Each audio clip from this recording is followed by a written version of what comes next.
আসসালামু আলাইকুম guys, welcome to my channel. তো আমি আজ বানাবো এগ রোল, আর আপনারা দেখছেন এখানে লিপিকা কিচেনের রান্না।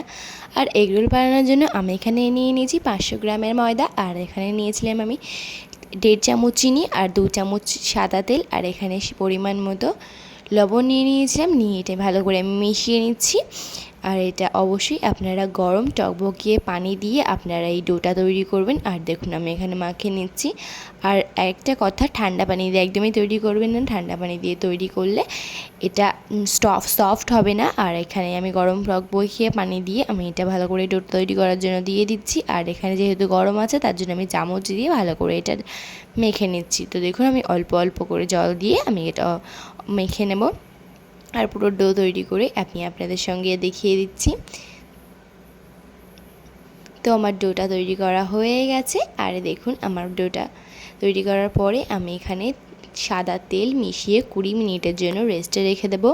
তো দেখুন আমি সাদা তেলটা মিশিয়ে নিচ্ছি।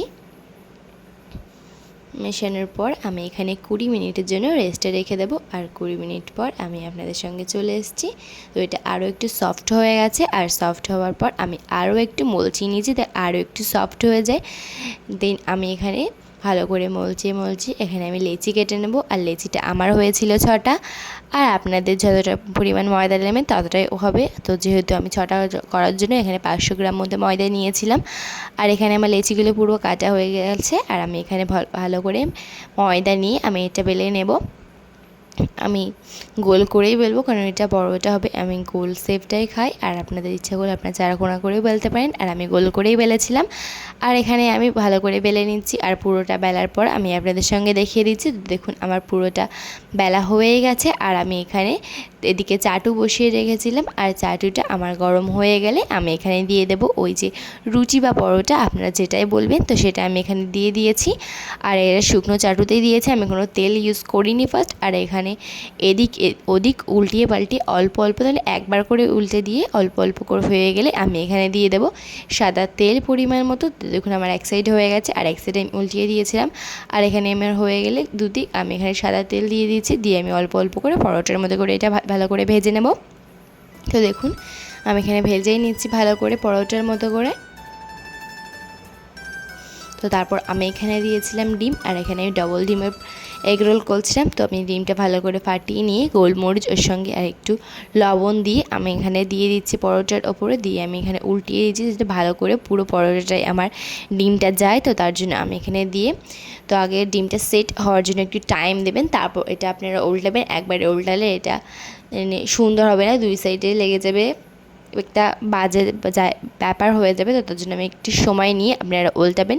তো দেখুন এরকম একটু হতে থাকবে, তো তারপর আপনারা একটু উল্টাবেন। দেখুন আমার এক সাইডটা কত সুন্দর হয়ে এসছে। আমি এখানে উল্টিয়ে পাল্টিয়ে সুন্দর করে পরোটাটা এখানে ভেজে নেব।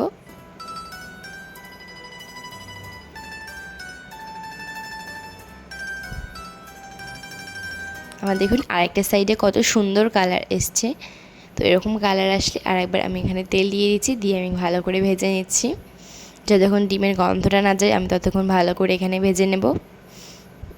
আর যখন এই পর্যায়ে এসে যাবে হবে এখানে পারফেক্টলি হয়ে গেছে। আর আমরা এখানে পরোটাটা তুলে নেব। আর আমি এখানে আরেকটা করে রেখেছিলাম, তার উপরে আমি আরেকটা তুলে নিচ্ছি। তো আমার এখানে হয়ে গেছে। তারপর আমি আরেক প্রসেস দেখিয়ে দিই। এখানে আমি গাজর কুচি করে রেখেছিলাম, আর এখানে শশা কুচি, গাজর কুচি শশা কুচি আমি পরিমাণ মতো দিয়ে দিয়েছি। তারপর আমি এখানে দিয়ে দেবো পেঁয়াজ কুচি, আর পেঁয়াজ কুচিটাও আমি পরিমাণ মতো দিয়েছি। তো দেখুন আমার সবটা দেওয়া হয়ে গেছে। তারপর আমি এখানে দিয়ে দেবো কাঁচা লঙ্কা, আর এটা আপনারা দিতেও পারেন নাও দিতে পারেন। তো যারা ঝাল খেতে ভালোবাসে তারা অবশ্যই দিতে পারেন। তো আমি যেহেতু ঝাল খাই না, আমার টাইমে কাঁচা লঙ্কা দিইনি। এখানে আমি কাঁচা লঙ্কা একটা দিয়ে আপনাদের দেখিয়ে দিয়েছি। এখানে গোলমরিচের গুঁড়ো দিয়ে দিয়েছিলাম আমি স্বাদ মতো, মানে পরিমাণ মতো সরি। আর এখানে আমি বিট নুন দিয়ে দিয়েছিলাম স্বাদ মতো। আর দেওয়ার পর আমি এখানে দিয়ে দিচ্ছি বাদাম। তারপর এখানে কিষান সস দিয়ে দিচ্ছি। দিয়ে আমি এটা ভালো করে মুড়ে নেব। আরও আমি একটা দেখিয়ে দেবো, সেটা হচ্ছে আমি মিয়োনিজ দিয়ে কী করে বানাবো। সো আমি তো ভালোবাসি মিয়োনিজ দিয়ে, তার জন্য আপনাদের সঙ্গে আমি এটা শেয়ার করে নিয়েছি। তো একটা কিষান দিয়ে দেখিয়ে দিলাম, আর একটা আমি দেখিয়ে দেবো মিয়োনিজ দিয়ে কী করে আপনারা বানাবেন। তো আমি সেম প্রসেসে আমি আবার দিয়ে দিলাম গাজর, এখানে শসা দিয়ে দিয়েছি। তারপর আমি পেঁয়াজ দিয়ে দেবো।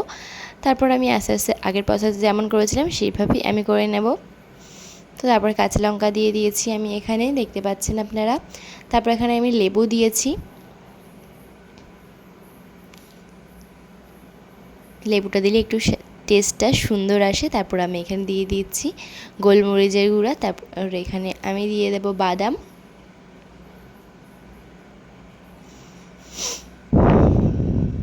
বাদামটা দেওয়ার পর আমি এখানে দিয়ে দিচ্ছি মিয়োনিজ। আর মিয়োনিজটা দেখতে পাচ্ছেন কত সুন্দর দিলে।